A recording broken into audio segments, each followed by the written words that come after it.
I think you all are safe at your home and doing science work. Students, we have started sorting of material chapter, and up to now we have done so many important things under this chapter. Properties of material we have started, and I have explained you that what is appearance. Then after appearance we have completed hardness, then texture and transparency. I have told you that transparency means that we can uh, see that there are some objects which allow light to pass through them, whereas there are others which do not allow the light to pass through them. They are called opaque, and those who are allowing the light to be passed is called transparent material. And I have explained you up to here. Today we are going to start our new topic, that is solubility in water. So what do you mean by solubility? Solubility means if any object is soluble totally mixed in any other solvent. So we have seen that material can be grouped on the basis of their solubility in water. You must have seen the substances like salt, sugar, glucose. All these they easily dissolve in water. So such substances are called soluble substances, and there are some substances also which do not dissolve in chalk powder in water, like chalk powder, like sand, like pebbles. All these will not dissolve in water, and therefore they are named as insoluble substance, and they can be seen that they are not easily soluble in water even after stirring also. Okay, so solubility is the ability of a given substance in which the solute to dissolve in unit volume of solvent, that is called solubility, and it is measured in the terms of maximum amount of salt dissolved in a solvent at a given temperature is called solubility. Okay, so we have seen some liquid such as honey, milk, vinegar, ink, all these completely mix in water. However, such liquids such as mustard oil and kerosene, they do not dissolve in water. So they form a separate layer on it. So we have some liquids that do not mix with each other are called insoluble liquids, and those who mix with each other, they are called soluble liquids. Okay, for example, if I add water and ink without stirring also, they will get mixed with each other.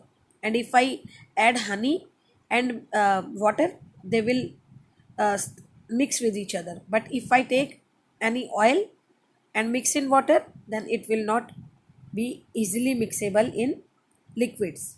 So such type of liquids are called immiscible liquid. You must have seen some gases also which are mixed in liquid. For example, cold drink. When you are having cold drink, then you see a breezy effect after drinking that cold drink due to presence of carbon dioxide in it. Okay, that freezy effect is due to the carbon dioxide present in the drink. And you must have seen aquatic animals. Have you ever thought that how these aquatic animals are breathing inside the water?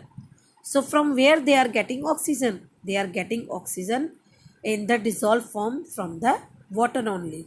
Okay, after that there is a topic density and flotation. Students, you must have seen that there are some substances which are easily, when we pour them or when we keep them in the water, they sink, and there are some substances which float on water.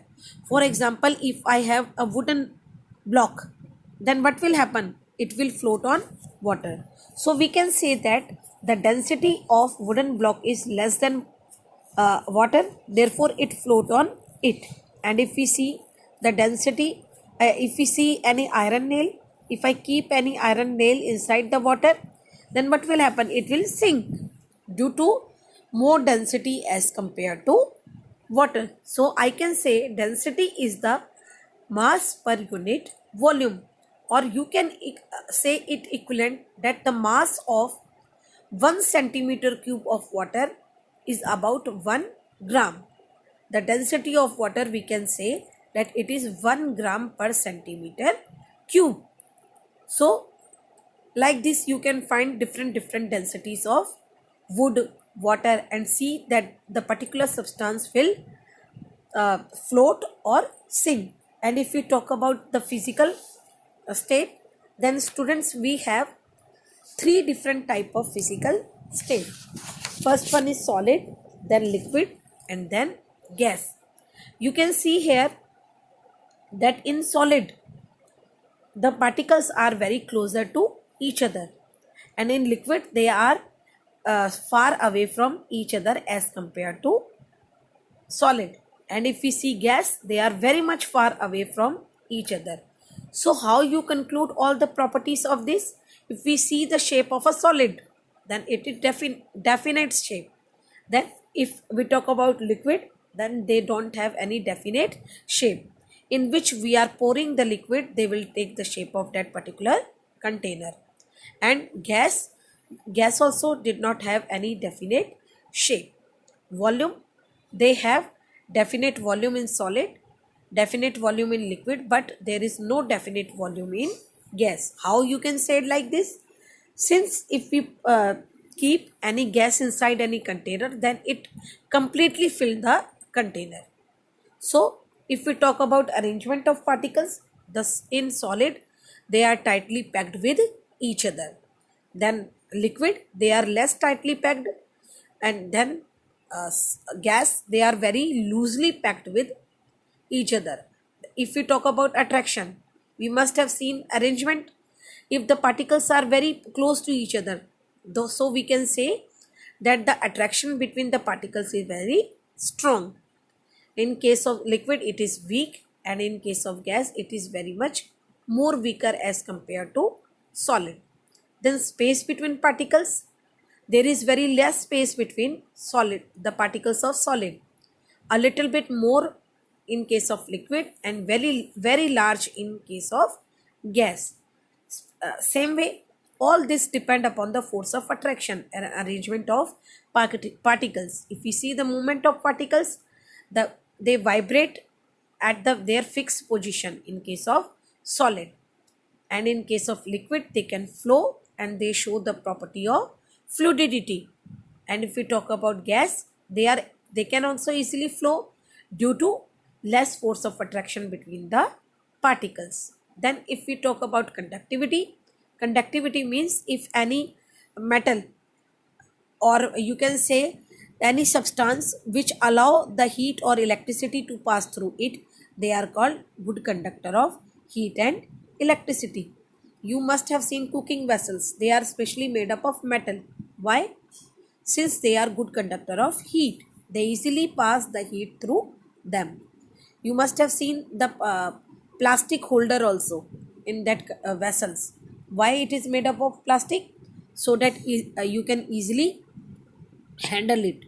Otherwise, since metal is a good conductor, you can burn. Okay. Then same way with the help of electricity also. Those who are good conductor of electricity, so they conduct electricity like metals. To prevent them, you must have seen copper wire, aluminum wire, all these are coated with a rubber coat. How they are coated with rubber coat? To prevent us from electric shock.